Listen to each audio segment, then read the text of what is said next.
Tell me what this deal is going on with a young, spry up-and-comer. Maybe you're familiar with him. A young man by the name of Floyd Mayweather Jr., who wants to fight a young Manuel Pacquiao. Keep your eye on these two. I mean, they've only just started in the business, but yeah, I mean, they will fight in the second fight. I mean, the whole thing about the Mayweather comeback has been really badly handled in my view. Because first of all, there was the feeling that, well, he's coming back. He's going to go for a legitimate title here, and then he wasn't. Right. And we've got the three people that he can fight. Mike Tyson, he could fight him. We don't know if he's going to or not. We're not quite sure. It could be in the Congo. We don't quite know. And Pacquiao was the only one, because he's fighting Zambidis first, isn't he? Zambidis. He's fighting him first. And then the only one I was interested in, slightly, was the rematch with Manny Pacquiao. Now he has said, well, it'll be an exhibition fight. It won't be a legitimate fight. I don't think anybody's told Manny, and I don't think anybody's told Netflix. Now, I saw a report that they reached out to Netflix just to ask them, and they'd not replied. Right. But he said there will be no losers. We'll both be winners. I think he said we'll both be winners. Well, who wants to see that then? I don't want to see somebody shaking hands. Let's have a nice time. Let's have a very good no hitching in the face and no hitching below the belt, young man. It's nonsense, isn't it? And it's really badly handled, I think, by Floyd. Well, I think he probably thinks that he can get away with this because of what we've seen in the past already with Netflix. If you're telling me at any given time that Jake Paul and Mike Tyson was a real boxing fight, no. You know, that's why we had to get what we had with Anthony Joshua versus Jake Paul. So it's kind of they've made it easy for Floyd to say stuff like this because it's that whole whataboutism, right? Well, what about so-and-so? Well, they did it. Why can't I do it? Oh, because we learned from that how stupid it was. And sorry, maybe you should have come to us first, and then we would have learned how stupid it was with you and not let them do it. Idiots. Do you think that the Netflix conferences go like that? Yeah, well, what about you, eh? Do they do that with that wobbly head? Yes, I absolutely think that they do that. Have you ever gone through the list of what's on Netflix? I have gone through the list very much, and I've done this. So you know the decision makers are absolute nonsense. Well, what about well, let's talk about next year's sales. Yeah, well, you talk about next year's sales. Mine are better than yours. Yeah. I think you're right, but I think this is about narrative. Okay. So the thing about the Mike Tyson and Jake Paul fight was that it was supposed to be a proper fight. So it didn't turn out that way. It's a shocking fight, but it was supposed to be a proper fight.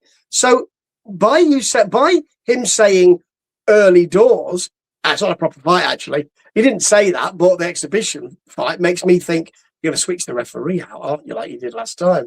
So that doesn't make me want to watch. And the narrative is the thing that really matters, I suspect, for Netflix.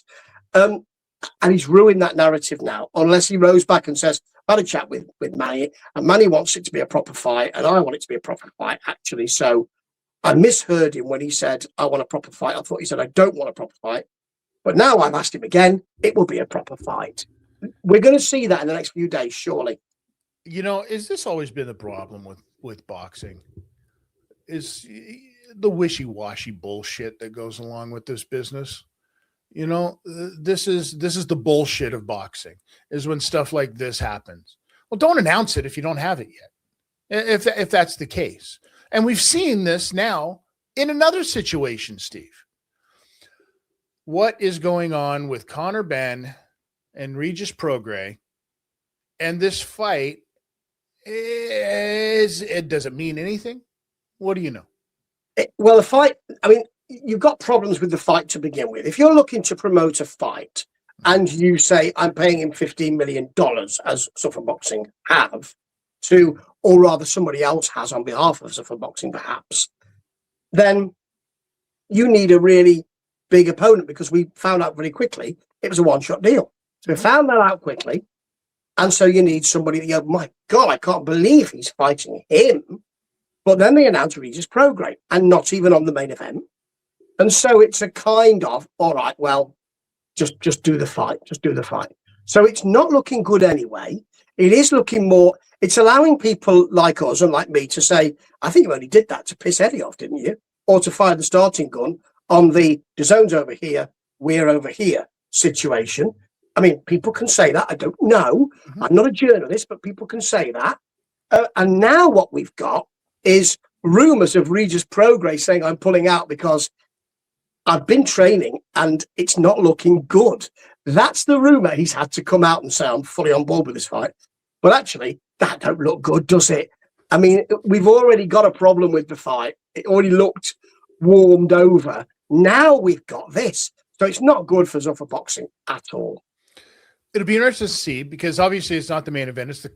They've got it at the co-main, right, on this Tyson fight. It'll be interesting to see what they do afterwards. And I think that this is maybe just a way for them to say, hey, we're Zuffa Boxing. We can play in this same field with all the rest of them without us having to have our own shows, just like the rest of them, right? This is His Excellency Turki Al-Sheikh putting this whole thing on. So he's the one really at the end of the day that, not Dana, that everybody should be pissed with, right? And realistically, Steve, I'll go one step further. I'll go one step further on who the entire boxing world and all of y'all's uppityness should be blaming for any of this bullshit happening in boxing right now. Oscar De La Hoya is the man that you should be blaming. Because if Oscar De La Hoya didn't sell Ring Magazine to His Excellency, maybe His Excellency wouldn't be in the position that he's in now to garner such favor with all of these promotions. So yet again, Oscar fucks up the whole thing. That's like saying we're lost and can you give me directions? Well, I wouldn't have started from here. Well, I wouldn't have asked Oscar for directions. That's for damn sure. Look, I mean, I understand your view, but the thing is here, I'm interested in what's going to happen afterwards as well, because we've got a kind of love story, haven't we? We've got Matchroom. I thought you were my boy. Now you've left me and you've taken all the CDs and you've changed the locks. And what Eddie Hearn has said, if reports are to be believed, and you never know, that he's trying to entice him back with an offer of a very big opponent, one Jaron Boots Ennis. So he's saying, I've got Ennis. You want to come back and fight him, Connor? Now, if it all depends what happens with Zuffa, as I said last week, I mean, are Conor Benn and Jai Opetaia your twin towers if you're Zuffa Boxing? Oh, and by the way, just to kind of talk about that, Turki Al-Sheikh and Zuffa Boxing, people do conflate the whole thing together. TKO and Salah and Turki and Zuffa and Dana, it's all together because of the narrative. That's what happens. I mean, we'd like it to be removed and separated, but it isn't. But I don't know what will happen again after, as I said last week, after this fight, whether they'll say, Jai Opetaia is my man. We know that they're sticking with Jai. But would they be sticking with Conor? Is he the man they really want to take them forward into the next few years? So then let me ask you this, Steve. If they come to Conor Benn afterwards, if Eddie Hearn comes to him and says, you've got this fight with Boots, what are you going to offer him? What are you going to give Conor Benn for that fight? This is the issue. You're going to have to give him more than 15. But are you? Because what Conor Benn has been saying is, I'm okay now for the rest of my life. I'm okay for my kids. He's earned his money.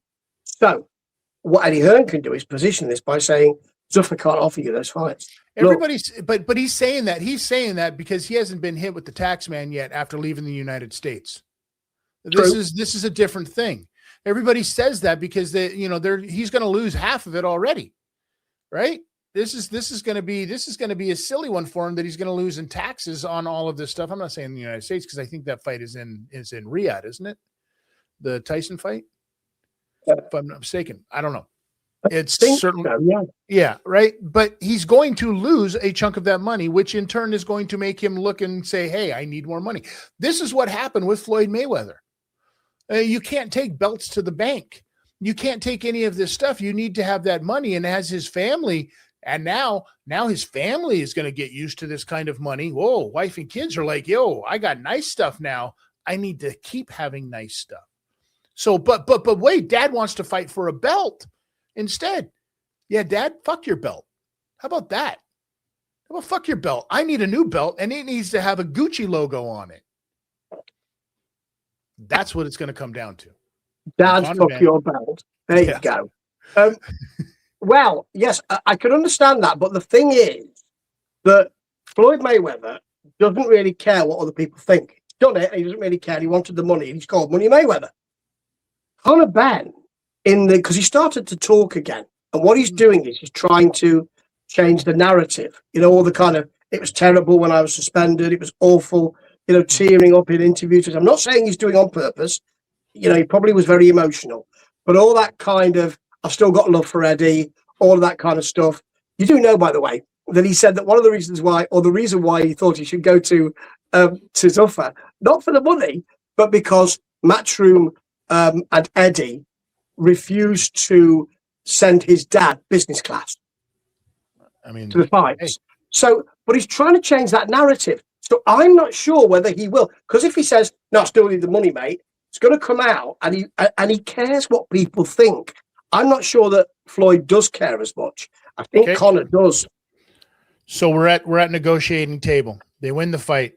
Eddie Hearn comes to him and says, "Hey, I've got a belt for you, or I've got a fight with you with Boots Ennis. There's a belt involved, and you're going to make $10 million. But now you have a contract with the people who have first right of refusal again, which is Zuffa. And Zuffa says to you, oh, hold on a second. We've got these 3 fights set up for you, and you're going to make 15 off of each one of these fights. And we're going to do this thing because you're going to be our face entering into the British boxing market. If you're Conor Ben, what do you take? Do you go for that belt, or do you take that money deal? That's the issue, isn't it? We've been saying that. I mean, do you take the belt, or do you do the fight that I know you love, which is the trilogy with Chris Eubank Jr. for 15 million at Tottenham Hotspur Stadium? Do you do that one? This is what I'm saying. So it's going to get a lot more sticky. All of these people, trying to flex right now. It's going to get a lot more interesting before we find out what's going on. But hey, we'll be the ones to tell you right here. Steve, it is always an absolute, what do you guys say? A knocker? A knocker? I don't know. No, I'm trying to make up British words. What would you say? This has been an absolute what? I'd use the word pleasure. Delight. Oh, well, I've been watching Peaky Blinders, and they don't talk like that. I need you to start talking more like Peaky Blinders, okay? Nobody talks like Peaky fucking Blinders. Oh. Nobody in Britain talks like Peaky Blinders. All we can do is wear the fucking hats. Which reminds me, HR called, and we're going to need you to start wearing a hat. I do have one like that, so well, I'll wear that next week for you. Well, it's nice to know. It's nice to know the lesson, Steve. That because I don't know. I don't come from Britain. You know what I mean? I don't know what Peaky Blinders do and what they don't do. But one thing I do know. Come to the children. Wu-Tang is for the children. We teach the children. It doesn't matter. That's universal, ladies and gentlemen. Wu-Tang is for the children. Am I right? You sneaky mother lover. You do it every week, and it gets me every week. Well, you know why, Steve? You keep forgetting to tuck your chin.